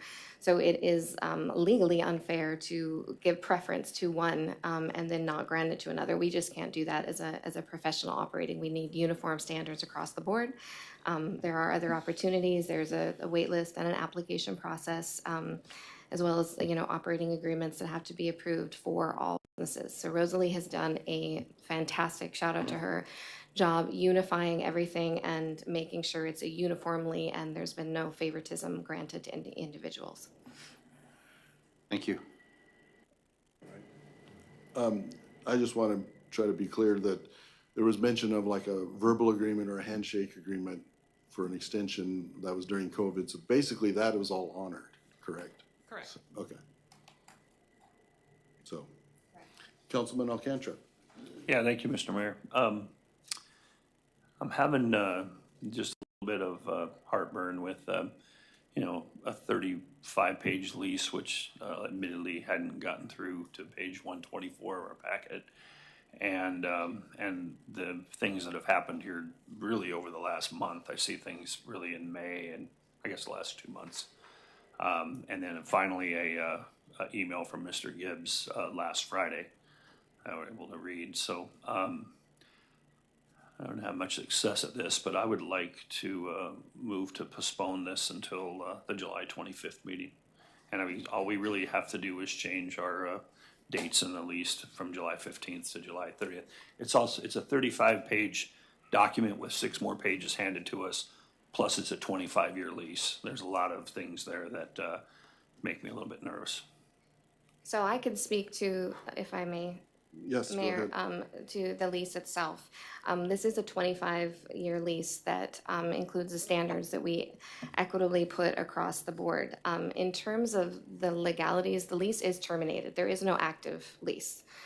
We've honored the terms of the agreement. That is done. So, and that would be the administrative authority under the city manager's office. So, and that is based upon the lease of the agreed terms, which were initially negotiated in 2020. And so that is fully done. This would just, you know, Blue River has then appropriately gone through the opportunity looking for new lots. They are the first in time to be able to put it forward in terms of a waiting period. So the question being that there is no previous lease, there is no reconsideration. That's, you know, that lease has been terminated. It would be that part is closed. We're moving on to whether or not this new lease is approved by someone who has gone through the appropriate process to do so. So essentially, this is an administrative thing. The manager's the one that handles this. All right. Yes, sir, that is correct. All right. Okay, so there was a motion to postpone. Is there a second?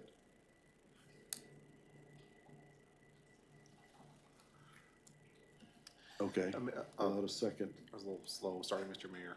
What's that? Sorry, I was a little slow. I would like to second that motion. Okay, well then we have to vote on it. There's no discussion. Okay, so the motion was to postpone to the next regular meeting? Yes. I mean, I just want to reiterate, Mr. Mayor. No, we can't. Can't, okay. You postpone, we have to vote on it. There's no discussion. So, all right, Madam Clerk, if you can call the roll. Councilmember Tudor? Yes. Councilmember Anzalati? Yes. Councilmember Alcantara? Yes. Mayor Carrington? No. Councilmember Ojala? No. Is that Fails. fails? It has to be 4 Yep. to 4 count. affirmative, correct. Okay. So it's still before us. Now, if you want to discuss, you can discuss, Councilman Kendrick. Well, I guess the point I was trying to make is that, you know, six pages of the packet just got delivered to us right now.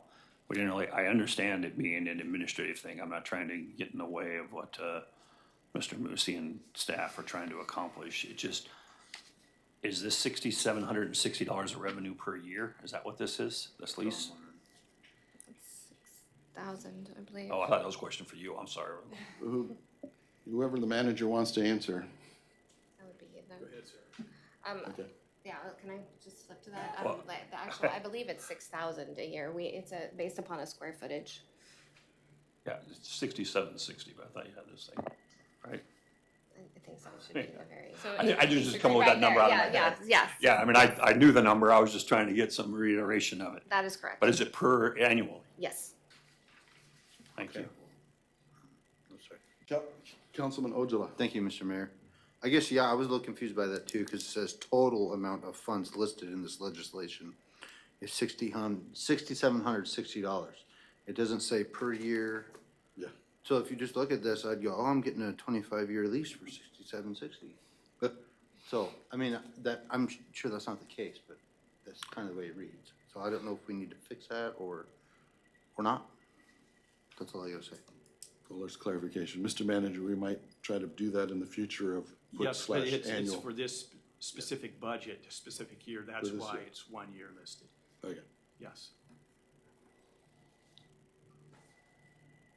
Madam Attorney, did you have I mean, something I'm more to say? certainly open to any other questions, you know, I mean, we have the standard rates that have been set by out at there. There's the lease properties available, there's the dictates that the code has, as well as the FAA, and then the airport regulations to help promote, and I don't mean to be stepping on you, Rosalie, to help promote the aviation, and then the contracts. You know, there is a rent increase built into the contract every 5 years. Once we get an appraiser out to evaluate that, as well as a notification process for the individuals, default termination, as well as the fact that if the city ever has the opportunity from the FAA to expansion or to some of those other specifics, this lease is subrogated underneath, you know, state and federal law and opportunities and so forth. So it is a long lease, but it is a large opportunity with limited amount of lots available.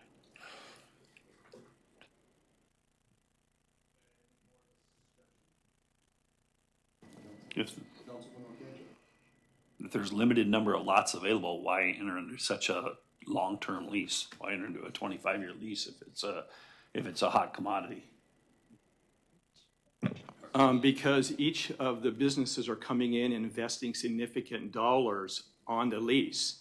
Nobody's going to come in and put a $500,000 building on something that only lasts 5 years.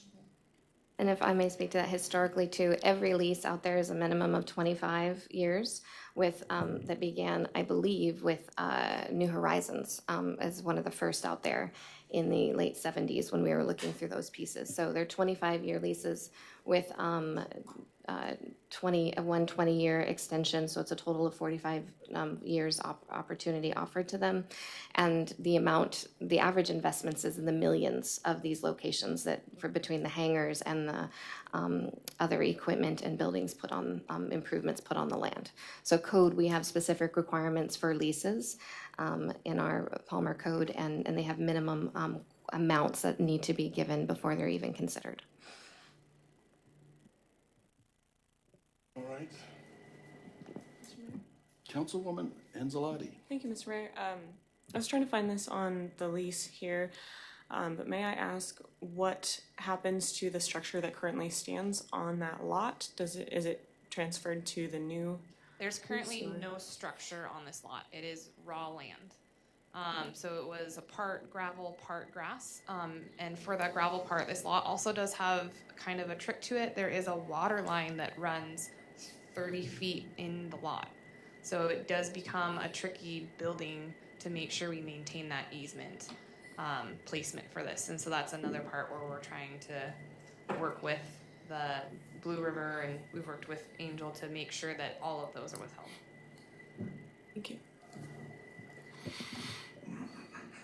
May I add one more thing too, as everyone considers it? There's also strict FAA requirements for the type of activities that these businesses have. They must be aeronautical. Excuse me, I have a very hard time with that word. Rosalie's giving me a hard time about it. So they must be aviation related, and there's very specific requirements as to what that has to be in terms of rent allocated and approval by the FAA. So the airport superintendent is under strict guidelines for the FAA as well. Which is another reason why we require them to submit their permits to myself as well as to the city community development department, is because then they also have to submit them to the FAA. So the FAA has specific forms for their compliance, so that way we can still maintain receiving federal dollars for our airport. Councilman Ojala. Thank you. I'm trying not to drag this out. This is just kind of a curiosity question. Can you walk through how the city makes money after we lease this out and they put their structure? Is there is there a mechanism for us to make money off it other than just renting the property? I'm just curious. Right. Yeah. So with them, so we have the rent from the property, and then every 5 years we can also increase that with the current market. But there are specific requirements in code. So it's airport regulation, it's Chapter 7 of our Palmer Municipal Code, that require them to do certain improvements to the lot. And thus also that's improving our Palmer Airport and Palmer as a general, and then bringing also in the public. Thank you. Councilman Alcantara. Yeah, thanks, Mr. Mayor. Follow up on that. So they build a $500,000 structure. Do we get 3 mils on that $500,000 structure? We get 3 mil. I'm sorry. property tax. Yeah, yes, Property sorry, tax. yes. Whatever's Sorry. appraised by this, whatever's Sorry. appraised by I was like, this, what? by the Matsu Million. Borough, Yes. there's a 3% property tax on that and a lot. Thank you, sorry to be Yeah. confused. Going technical into the weeds as usual. Councilwoman Anzalati. Thank you, Mr. Mayor. I think I'm allowed to mention that last Friday we received an email from Mr. Gibbs, and I just wanted to know if you would speak to what he mentioned about patrons from the other aviation company parking in the way of their construction site. Is that where do you have any comments on that? In previous years, that lot was utilized by the public, not just a specific entity. So the whole public was parking in that area on the gravel. So when they came to me the beginning of last summer, they had talked about how people were parking there, and so I said, okay, like, this is your lot, like, once you have all of your permits and we get things rolling, we will shut down the lot and make sure that no one's parking there. So. Any follow-up, Councilwoman Anzalati? From the letter, it doesn't seem like that was enforced. Do you have any comments on that? So it was requested to Angel Aviation for them to give me a date in which they were going to submit their permits and move forward with construction. I never received response back from Angel Aviation. So to enforce the parking lot to get people out of there, I didn't have a date in time because I didn't want to shut down the lot and them come to me with a permit and the next day have to shut down a lot and have to tow vehicles that had no knowledge, no previous, to knowing that the lot was going to be shut down. The lot is currently shut down to all public parking. It has been barricaded and signs have been posted. Thank you. Councilman Alcantara. Yeah, Mr. Mayor, just a question for you probably is that if this gets voted down by 2 dissenting members tonight, is there another chance for this to come back up in the same form? Or will it not have a chance to ever come back up again? Mr. Manager. Oh, sorry. I will take it under advisement. I mean, we had a company coming here, working on this. We submitted the lease to you, meeting all the requirements of the lease. And if you turn it down, then we will regroup. I don't know what we're going to do. All right.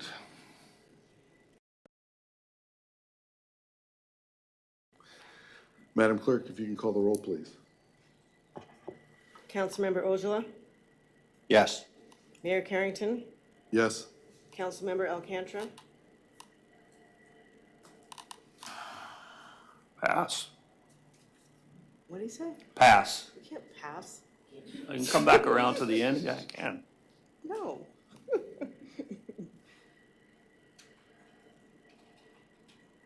Yes or no? Come back around to the end. Go for it. What? Oh, keep Get going? the rest. Yeah. Under duress, I will keep going. Councilmember Tudor, Yes. Councilmember Anzalati, Yes. Councilmember Alcantara. Yes. Okay, unanimous. All right. Next, no unfinished business, no new business. Record of items placed at the table. Documents from Ms. Goforth. And this. Madam Clerk. Oh, he's not. Oh, document from Attorney Sarah. Airport document, okay. All right, audience participation. We will open audience participation.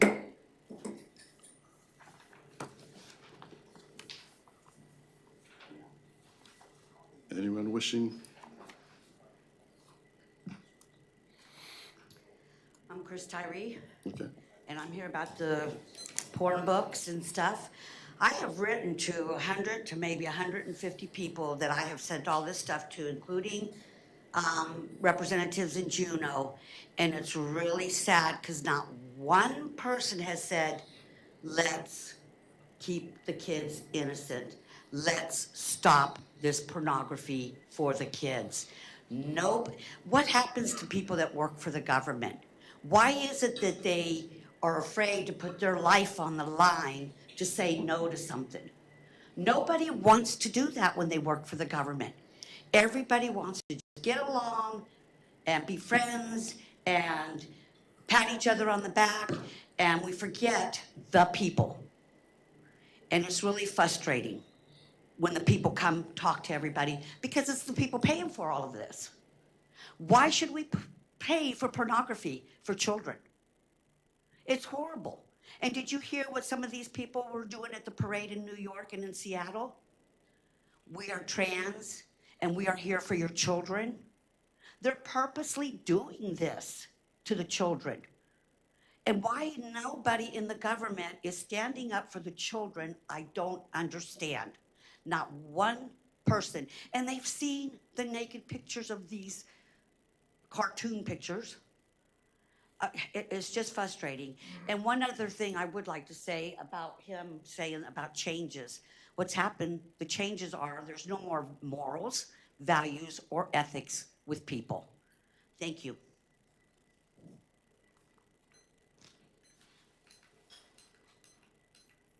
Anyone else for audience participation? Thank you for saying that. You're right. Hi, my name Please. is Tom Robertson.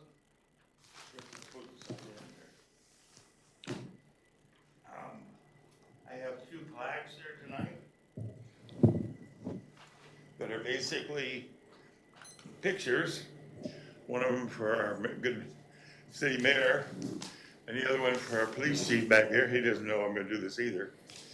But basically, these plaques are pictures. You want to come up, Chief?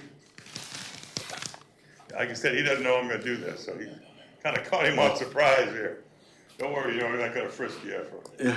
That's what that was for you. He's a brave. Give this one to the mayor, please, and you can open that up. Okay. This is a picture of a guy I took back in March. There was a homeless guy who used to walk on the Glen Highway from Three Bears up toward Palmer Fishhook.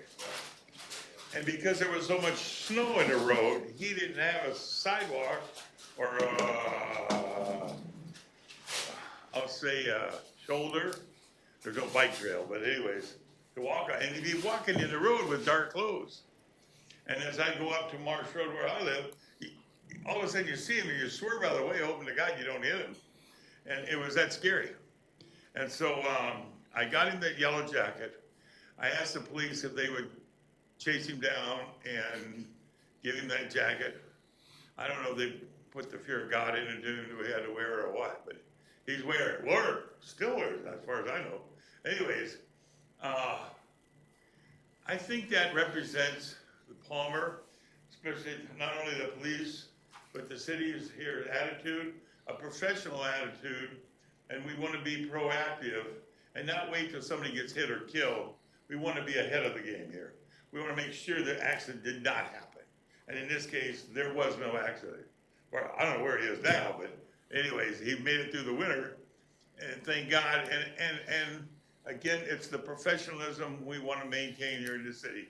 It's not a crime to be homeless. It's not a crime to be a black man or be a minority or anything like that. They're no less citizen. They're no less of a person than you and I or anybody else. And sometimes it's hard to keep a proper perspective. But the police department did go out and seek this guy out, find him. His name is Eugene. You can pass that around so they can see what I'm talking about. And the fire chief, or the police chief, would pass his around back here. He did. And I'd like you to keep that in your office or here, or somewhere around here, so future generations know that's what we want to project. This is the kind of Palmer we've had in the past. There's a whole bunch of pictures of Palmer in the past, of good people. And we want to maintain that good professionalism. We want to maintain that high standard. And we don't want to wait till somebody gets hurt or killed. I think that's only smart. Does that mean I ran out of time? Yes. Okay, well anyways, I think you get the idea. And you got any questions for me? Do I still need to sign this thing? Just so we know how to spell your name, sir. Okay. Roberson. Yeah.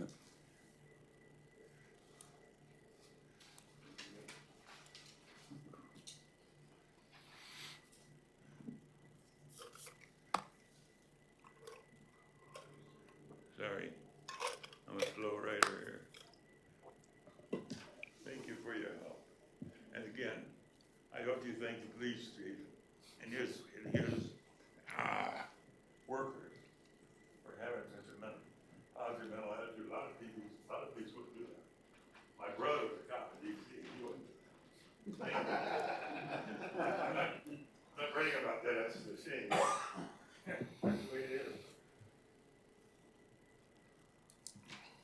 Hi, my name is Jackie Goforth again, and I didn't have time to go through everything I wanted to talk to you about the library. But I want you to know I wrote an article for Alaska Watchman, and if you read it, you will see what the problem is. This isn't about book banning. It's not about censoring. It's not about book burning. It's not about any of that. What it is about is by the people, for the people, of the people. As a citizen, we have a right to question the expenditures of the government when they're wasting it on absolute garbage. There are sections of this book that are toxic and they're absolute garbage. The one I'm talking with Palmer about. And I have some of them listed. And one of them is that everyone has to take medication to get to the traits they will have as an adult, including cisgender, transgender, and non-binary. Do you know what cisgender is? It's you agree with the sex that you were born as. You are what you are. This book tells you you have to have medication to reach that. That's the level of stuff that's in this book. It is spouting nonsense all through it as though it's fact. It says when you're born, the doctor gets to make 3 choices, whether you're male, female, or intersex. Anyone ever hear that? This book actually says that heterosexuality, male, female, binary, is obsolete. It's an obsolete viewpoint. You can call it a concept, you can call it a sexual orientation, you can call it a food group. What you can't call it is obsolete and be taken seriously. This entire book is filled throughout with statements like that. One of them says there's no such thing as normal. There's another one that says jealousy is because of fear. That's the root cause of jealousy. And that's why it doesn't deserve to be on a shelf for anyone to read. It's full of nonsense, and we paid for that. And we're paying people to stock it, and now we're paying people to fight for it. And I don't understand where the disconnect is. Now I have to go through 2.5, 3 months worth of watching deadlines and meetings and waiting and doing appeals. And if it fails, the Palmer Library has written a thing that says this book cannot be challenged for 3 years. And if it succeeds and they say that this book comes out, they can repurchase it in 3 years. This policy is really quite biased. It doesn't give anything to the citizens. What happened to of the people, for the people, and by the people? Now, the museum, on the other hand, is putting out complete fiction, and they don't have a policy at all that I can find. Do you know there's ethics standards and professional practices that museums are supposed to have to show what they can put up for their what they're going to post? I went through the walking tour yesterday. It was astoundingly fun. I cannot believe how proud I felt, and also how upset I felt that the museum tried to flavor these people as white supremacist racists who had moved onto property that had already been, the natives had to be taken off because of violence, disease, and colonizing forces. That's your That time. statement needs to be retracted. It needs to be retracted. And that's why I have my flyers I gave you all, and I'm going to give you the ethics now that should be on that website somewhere. Thank you.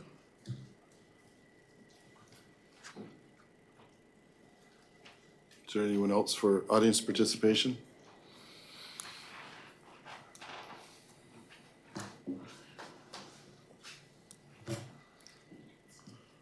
Hello, my name is Eric Anderson. First, I want to thank Mr. Robertson for acknowledging the police chief and the homeless man that was obviously struggling. We heard it that the DOT is supposed to be planning a bike path up to the fish hook, and it'd be nice if the public could get a ETA on when that is supposed to happen. That's a huge asset for that part of the city, not just Cedar Hills subdivision, but all the neighbors up in that section of the city that are, including outside city limits. Next on the airport leasing, I understand the points on all that, and I get it, and I wasn't aware that they were given opportunity, and it sounds like more than fair opportunity to meet the requirements of the lease. So I do stand with the city on trying to make sure it gets leased out. I'm concerned about long-term leases, $6,000 a year, and then, based on improvements beyond that after 5 years. My concern is some of these businesses, they may not last 25 years, and then do we have to sublease that through them, or do we revoke the lease or charge them extra? Because here's what it is. There's so much air traffic in Palmer right now, and Blue River is a good portion of it. There's so many people coming from all over to train here at Palmer because you get all the conditions in the whole nation, and it's a very popular place to train. My fear is businesses grow too big, and then we end up not being able to be sustainable. And you can't base a lease off of fear.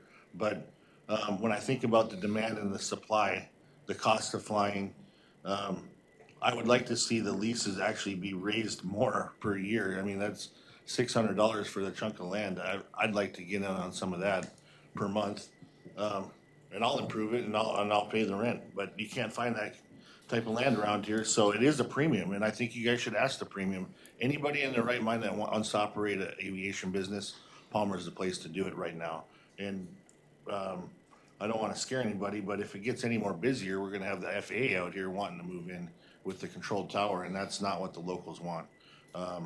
And so with that comes with how many planes we got in the air doing flight school every day. It was packed out there Sunday when I was golfing.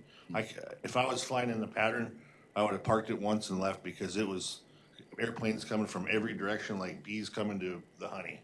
I mean, and it was crazy, and it's uncontrolled. So we just have to be conscious of what we're doing out there, and also being able to recoup the maximum cost. It sounds like we don't get much sales tax revenue from anything sold out there, anything business-wise, maybe other than some aircraft parts, but I don't think we collect on the fuel, and I don't think we collect on like New Horizons business that they do, or any other businesses. So That's your time.